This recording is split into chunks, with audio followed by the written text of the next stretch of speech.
আচ্ছা, আজকে আমি বানাচ্ছি তোমার এই যে লাউ, যেটা মানে বড় গোলটা না, লম্বা, যেটাকে লৌকি বলে।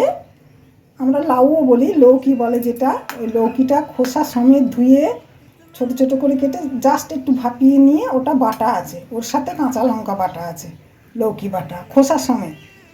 আর এখানে এঁচোড়টা সেদ্ধ করে পেস্ট করা আছে, আর চিংড়ি আছে, আর নারকোল কোড়া আছে। চিংড়ি মাছ, নারকোল কোড়া, টমেটো, রসুন গ্রেট করে দেব, আর নুন, লঙ্কা, এসব মিষ্টি এটাতে যা লাগার লাগবে। তো তোমার এটা আমি মানে লৌকি, এঁচোড়, চিংড়ি ভর্তা করব। তো এবার দেখো, আমি কড়াইতে তেল দেবো। আমি এটা সর্ষের তেলে করব।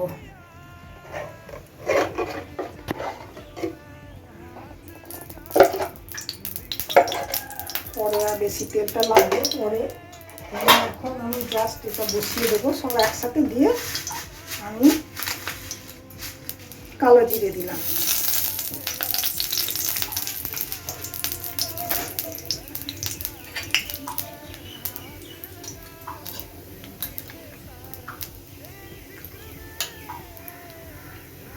দিয়ে আমি সব একে একে দিয়ে দেবো। কোনো ঝামেলা নেই, সব একসাথে দিয়ে শুধু তেলটা একটু বেশি লাগবে। এখন আমি অল্প দিলাম। এবারে লৌকিটা বাটাটা আর কাঁচা লঙ্কা বাটা, এবারে আমি টমেটোটা দিয়ে দিলাম, রসুনটা গ্রেট করে দেবো, নারকেলটা একটু পরে দেবো।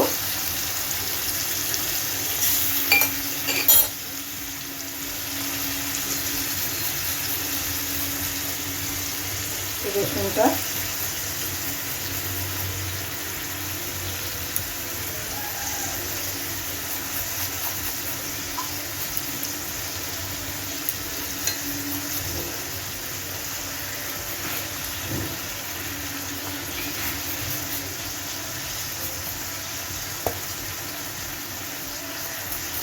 সব সেদ্ধ হয়ে যাবে, টাইম লাগবে তো। এটা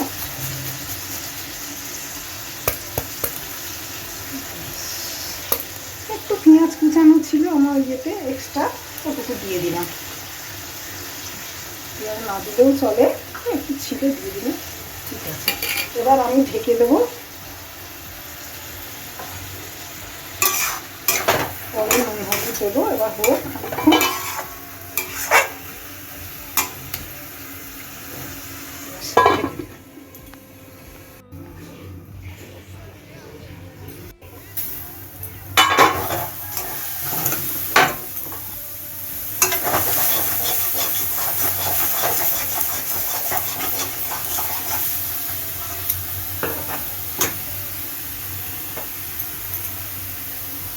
এবার আমি নুন দেবো,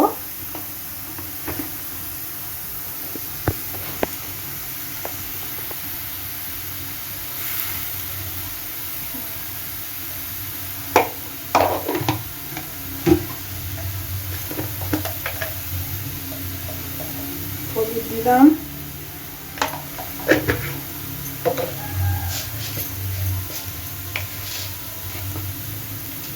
একটু চিনি দিলাম,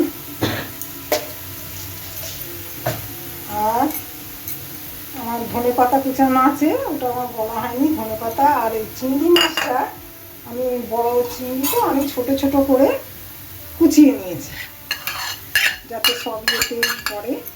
এটা দিলাম, নারকেল দিলাম, এবার ধনে পাতা।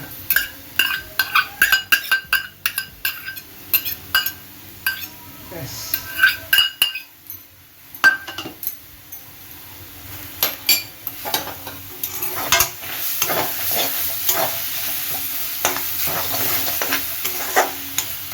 এবার আমি একটু তেল দেবো।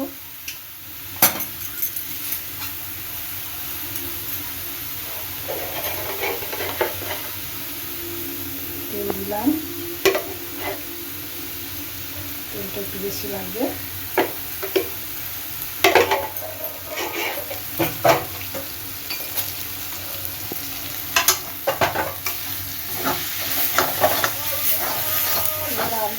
হোক, তাহলে আমার ওটা লাউ নিচের চিংড়ির ভর্তা হয়ে যাবে। শুধু মেটে চিপে ঢেলে বসিয়ে দাও, ব্যাস, আর কোনো ব্যাপার নেই।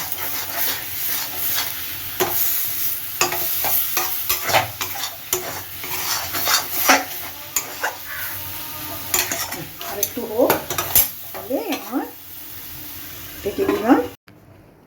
এই আমার হয়ে গেল লাউ, এঁচোড় আর চিংড়ি ভর্তা।